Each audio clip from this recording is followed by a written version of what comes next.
आपको बहुत से लोग मिलेंगे व्यक्तिगत जीवन में, और खास करके टीनेज ग्रुप के जो लोग होते हैं उनसे अगर बात करेंगे, अगर उस समय क्रिकेट की सीजन चलती है तो उसका मन करता है यार एक अच्छा क्रिकेटर बन जाओ, दिमाग में रहता है यार क्रिकेटर बन जाना है।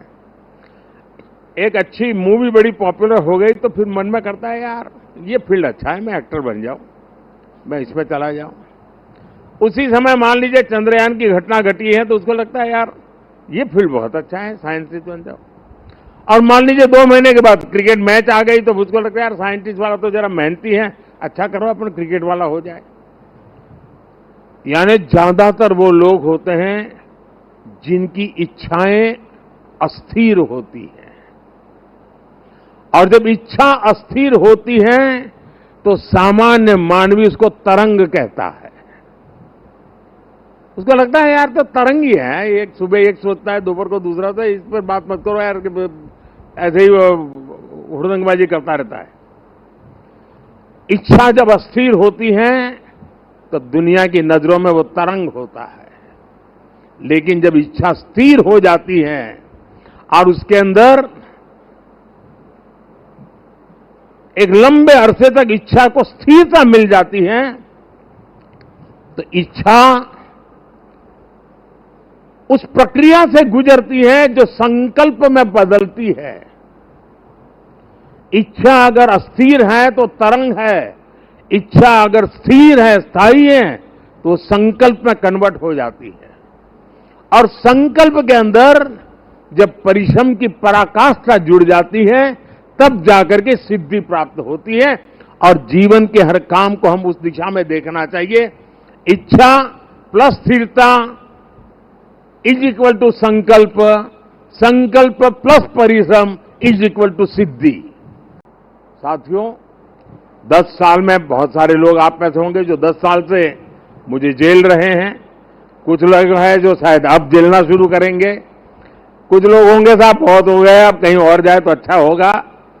जो जाना चाहते हैं उनको मेरी तरफ से शुभकामनाएं हैं। आपने इतना किया इसलिए धन्यवाद है। जो आना चाहते हैं, अगर आज टीवी पर मेरी बात सुन करके जो मन भाव से खप जाना चाहता है 5 साल, आइए, निमंत्रण है। और हम मिल करके दोस्तों एक ही लक्ष्य, नेशन फर्स्ट, एक ही इरादा 2047 विकसित भारत। और मैंने पब्लिकली कहा है मेरा पल पल देश के नाम है। और मैंने ये भी वादा किया है देश को 24/7 फॉर 2047। मुझे वो टीम से अपेक्षाएं हैं, मैं मेरी टीम से ये चाहता हूं। और उसमें भी मैंने मिला हुआ काम समय से पूरा कर दिया, मुझे मिला हुआ काम गलती के बिना कर दिया। मैं समझता हूं अच्छी चीज है, लेकिन परिपूर्णता नहीं है। मैंने उसमें वैल्यू एडिशन क्या किया? मैंने पूरा किया, लेकिन ज्यादा अच्छे से पूरा किया। मैंने पूरा किया, लेकिन आगे अब किसी के सर पे बोझ नहीं रहेगा, इतना मैंने करके रखा है। अगर हमारा भाव है, हर चीज में वैल्यू एडिशन, हर चीज में क्वालिटी अपग्रेडेशन, तो मुझे पक्का विश्वास है दोस्तों कि हम 5 साल के भीतर भीतर जिस सपनों को और संकल्प को लेकर के चले हैं उसको हम परिपूर्ण कर सकते हैं। 10 साल का मेरा अनुभव है, जो तय किया उसको हम करके रहे हैं। तय भले मोदी ने किया, लेकिन करने वाले आप हैं, करके रहे हैं, हम सब मिलके करके रहे हैं। हम सबकी सामूहिक शक्ति का परिणाम है कि हमने एक कैटेगरी एजेंट के रूप में इसको काम किया है।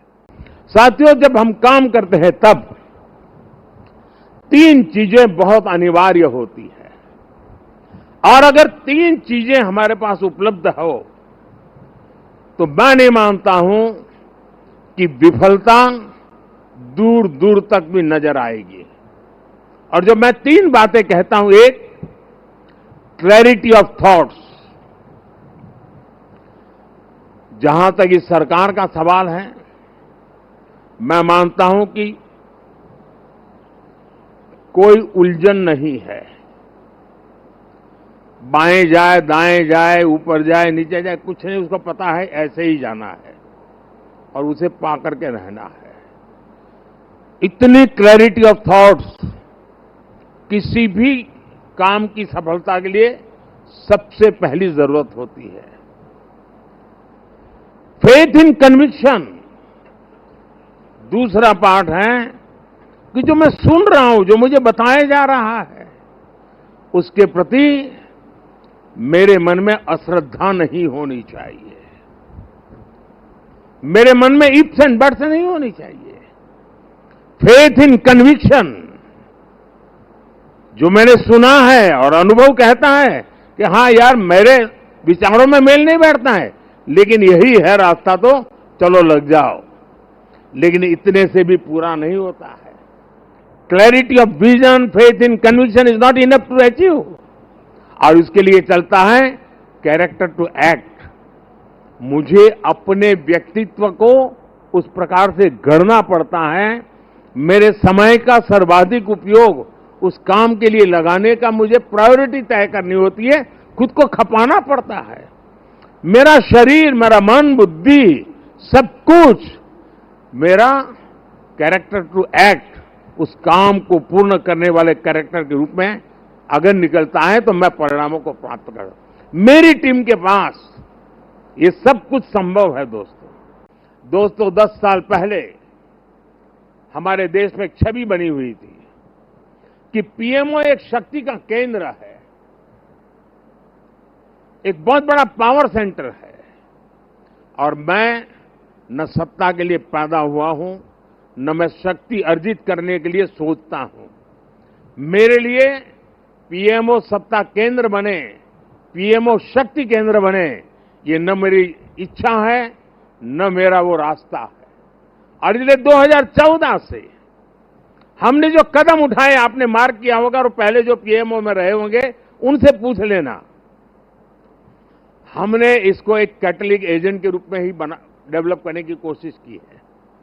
वो कैटलिक एजेंट के यहां से ऊर्जा प्रसारित होती रहे, यहां से नई नई चेतना प्रसारित होती रहे, जो पूरे तंत्र के अंदर एक प्रकार से विद्युत की तरह नई चमक दे, नई रोशनी दे, नई सामर्थ्य दे। और मेरी कोशिश रही है कि पीएमओ ये सेवा का अधिष्ठान होना चाहिए, पीएमओ ये पीपल्स पीएमओ होना चाहिए, ये मोदी पीएमओ नहीं हो सकता है। और इसलिए मेरे दिल दिमाग में सिवाय 140 करोड़ कोई नहीं, और मेरे लिए 140 करोड़ नागरिक नहीं है, मेरे लिए 140 करोड़ परमात्मा का रूप है। और जब मैं सरकार में बैठ करके कोई निर्णय करता हूं तो मैं सोच रहा हूं कि मैंने आज 140 करोड़ देशवासियों को इस रूप में मैंने पूजा की है, और उनके चरणों में मैंने इस योजना के रूप में एक पुष्प चढ़ाया है। उस भाव से मैं काम करता हूं।